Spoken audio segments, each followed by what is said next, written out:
Hola,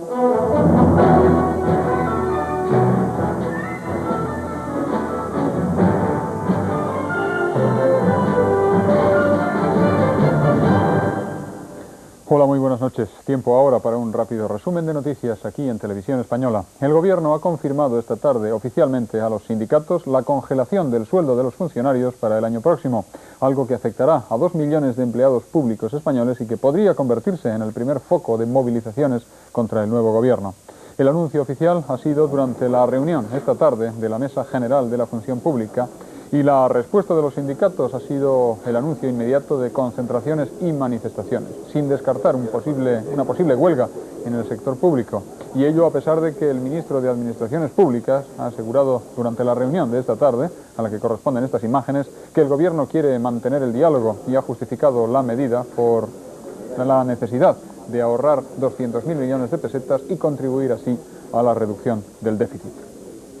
Creemos que hay que hacer un esfuerzo importante en el año 1997, puesto que es precisamente en el año 1997 o a principio del año 1998 cuando España y el resto de los países que forman parte de la Unión Europea pues tendrán que acreditar su capacidad para cumplir los llamados requisitos de la convergencia europea. Es una valoración muy negativa ante una medida injusta y dura que va a precisar la respuesta más dura también por parte de los sindicatos y, naturalmente, tendremos que apelar al sentido común de los empleados públicos y la sociedad española de evitar que se aplique una medida del tamaño de la que pretende el Gobierno.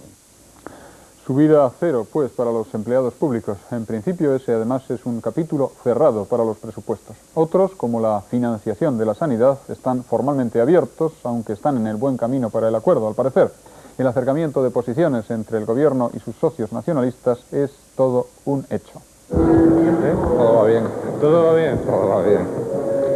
Así se expresaba al menos el presidente del Gobierno y sus interlocutores vascos y catalanes también. De ultimar unos presupuestos el 27 de septiembre, que es un poco la fecha límite que nos marca la Constitución y que tenemos la voluntad de hacer un Habrá pues pacto para los presupuestos antes del día 27. ¿A qué precio? Esa es la pregunta que se hacían hoy desde la oposición de izquierda. Ya va siendo hora de que sepamos cuánto cuestan los acuerdos a los que llegó el señor Aznar para acceder a la Moncloa. ¿Por qué razón lo que acuerden el señor Aznar y el señor Pujol en materia de financiación autonómica hay que tragarlo en todas partes si no se discute?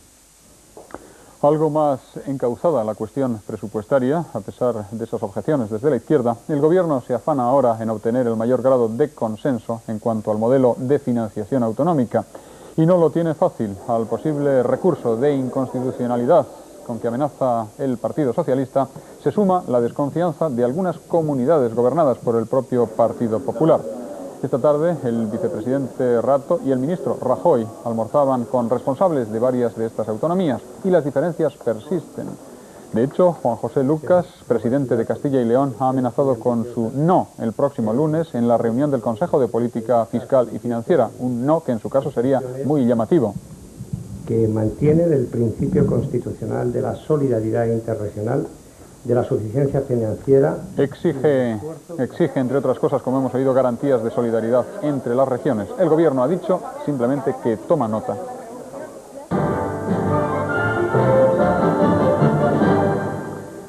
En el primer día de su viaje a Francia, Juan Pablo II ha tratado de atenuar la polémica creada allí en Francia en torno a su visita. El Papa se ha presentado como un peregrino que se acerca a orar a lugares importantes en la historia religiosa de Europa.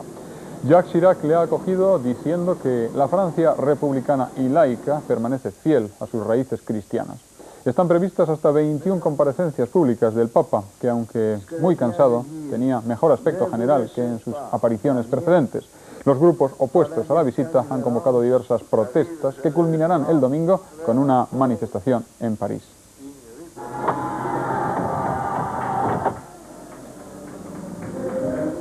En Moscú se ha anunciado este jueves que Boris Yeltsin traspasará a su primer ministro, Víktor Chernomyrdin, también el maletín de control del armamento nuclear. Hace 9 días, el Kremlin anunció que Chernomyrdin asumía personalmente el poder sobre los departamentos de defensa e interior y, en general, sobre los llamados ministerios de fuerza. Ahora se ha resuelto la incógnita sobre el control del maletín de mando del armamento nuclear. Yeltsin lo cederá antes de ser operado del corazón y firmará un decreto para recuperarlo inmediatamente después. Sigue sin precisarse, sin embargo, la fecha en la que Yeltsin será operado. En Corea del Sur, otros siete agentes norcoreanos han muerto en enfrentamientos con el ejército y con las fuerzas de seguridad. Todos ellos habían logrado escapar ayer, después de fallar su maniobra de infiltración en Corea del Sur, utilizando un submarino. En total, con los 11 agentes norcoreanos muertos ayer, que según la versión oficial se habían suicidado al ser descubiertos, con ellos decimos son ya 18 los espías del norte muertos en Corea del Sur. Permanece detenido uno de los tripulantes del submarino naufragado, mientras miles de soldados siguen rastreando la zona. Y espectacular caída, como ven, la que ha sufrido el candidato republicano a la Casa Blanca, Robert Dole, durante un mitin electoral. Sin embargo, no ha tenido más consecuencias para Dole que un ojo amoratado. El candidato logró al fin ponerse en pie y bromear incluso sobre el incidente. Creo que acabo de ganar mi tercera medalla, dijo, aludiendo a las dos que ganó en la Segunda Guerra Mundial, cuando sus heridas en combate le dejaron inútil el brazo derecho, que no fue precisamente el que apoyó en esa traicionera barandilla. Seguimos hablando de noticias de España. Siguen compareciendo ante los tribunales los implicados en el caso Arni. Luis Miguel Rodríguez Puello, vinculado a la red de prostitución de menores del caso, llegó de esa manera espectacular que ven al juzgado de Sevilla. El acusado acudió a recoger la notificación de su procesamiento con una indumentaria muy peculiar, gafas y bigotes postizos y muy llamativos. Otro de los implicados es el hermano de la tonadillera María del Monte, Antonio Tejado. A juicio de los dos acusados, el juicio, decimos, de los dos acusados todavía no tiene fecha. Yo tengo una identidad propia. Y ese que ven en segundo término, ahí es la figura de Diego Armando Maradona, localizado esta tarde en Madrid, cuando quemaba energías en un gimnasio, moviéndose, como ven, sobre una cinta. Tras su breve y sonada estancia en Alicante, el antiguo astro del fútbol medita en Madrid, mientras intenta mantenerse en forma sobre su futuro deportivo, en base a los consejos de un amigo suyo, médico. Y otro veterano del deporte, Carl Lewis, ha sido galardonado hoy con el premio Príncipe de Asturias de los Deportes. El atleta norteamericano había sido finalista a este premio los dos últimos años. Hijo de una pareja formado por una atleta velocista y un entrenador de atletismo, Carl Lewis estaba predestinado a su apodo, ser el hijo del viento. El jurado, presidido por Samarán, presidente del Comité Olímpico Internacional, ha valorado las 10 medallas conseguidas por Lewis, las últimas ya con 35 años. Dotado de un físico prodigioso, que aúna elegancia y potencia, Lewis posee también clara conciencia de todo ello, y algunos dicen que es un hombre orgulloso. Entre los dioses del Olimpo, figura entre los dioses del Estadio Olímpico, figura entre los más grandes.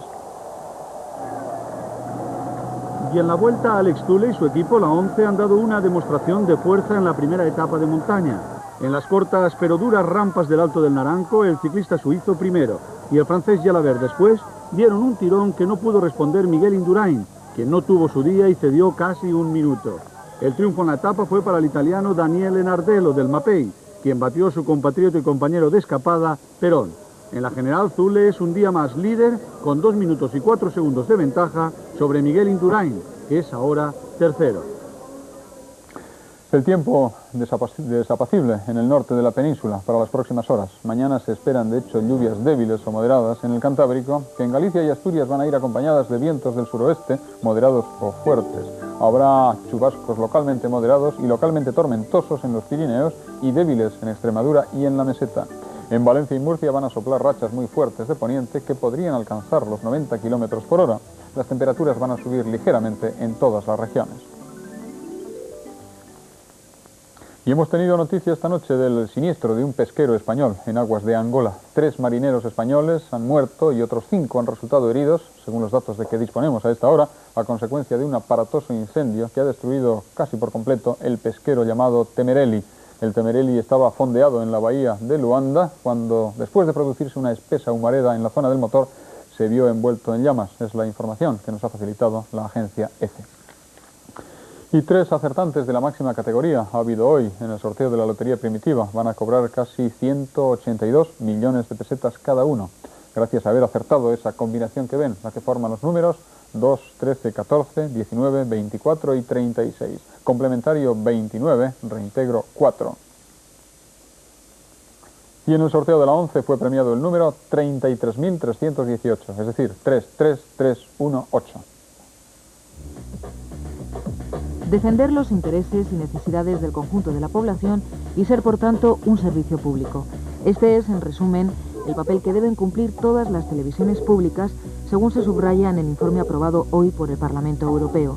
Un informe que supone un paso adelante en la defensa de la televisión pública financiada con fondos públicos. En el mismo se deja claro que, al margen de la guerra de audiencias, las televisiones públicas están obligadas a tener en cuenta los intereses y las necesidades del conjunto de la población. Promover el pluralismo, la cultura y la educación y defender la imparcialidad son los principales objetivos de empresas como Televisión Española. Y precisamente esta noche el Consejo de Radio Televisión Española ha acordado constituir una sociedad filial de Televisión Española para que inicie los trámites de la televisión digital. La sociedad se va a constituir con capital público y tendrá como objetivo realizar actividades de cualquier clase en el sector de la televisión digital por satélite, cable u otros medios que puedan desarrollarse en el futuro.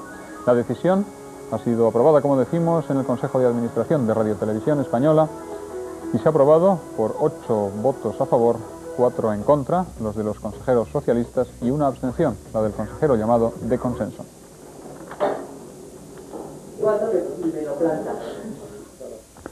Y ahora un breve repaso a los titulares de los periódicos de mañana en sus primeras ediciones. El País titula: Aznar afronta una rebelión interna por el pacto de financiación con Convergencia y Unió. Y también señala que los médicos son los únicos funcionarios a los que el gobierno subirá el sueldo. La Vanguardia titula: El gobierno congela el salario a 2 millones de funcionarios. El Mundo dice en sus titulares: los funcionarios en pie de guerra al confirmarse la congelación salarial. Y destaca también que el Partido Popular se traga en silencio, dice, su estupor ante las palabras de Eduardo Serra. Diario 16 dice en titulares: González quiso trasladar al rey su preocupación por el contenido de sus discursos. ABC destaca la visita del Papa, la visita a Francia del Papa, que, citando al presidente Chirac, califica de incansable peregrino que trabaja por la paz. Y finalmente, Atlántico Diario de Vigo titula: Galicia será la más favorecida con la nueva financiación autonómica. Comenzó el Festival de Cine de San Sebastián, un certamen por el que desfilarán hasta el próximo día 28 buenas películas y grandes estrellas y jóvenes realizadores. La ceremonia de apertura ha comenzado mostrando las caras más famosas que han pasado por el festival a lo largo de 44 ediciones y las películas que le han dado fama internacionalmente. Y por cierto, la ceremonia ha sido interrumpida durante unos instantes por un grupo de la izquierda radical que han desplegado una pancarta reivindicativa y que han sido, por cierto, desalojados por la policía entre los intensos y sonoros abucheos del público asistente.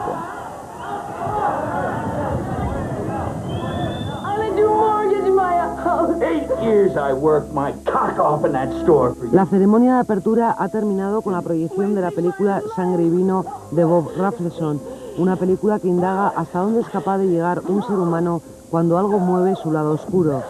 Una película que supone el reencuentro de Rafelson con Jack Nicholson después de su colaboración en El cartero siempre llama 2 veces. Sangre y Vino competirá por la Concha de Oro junto a otras 15 películas.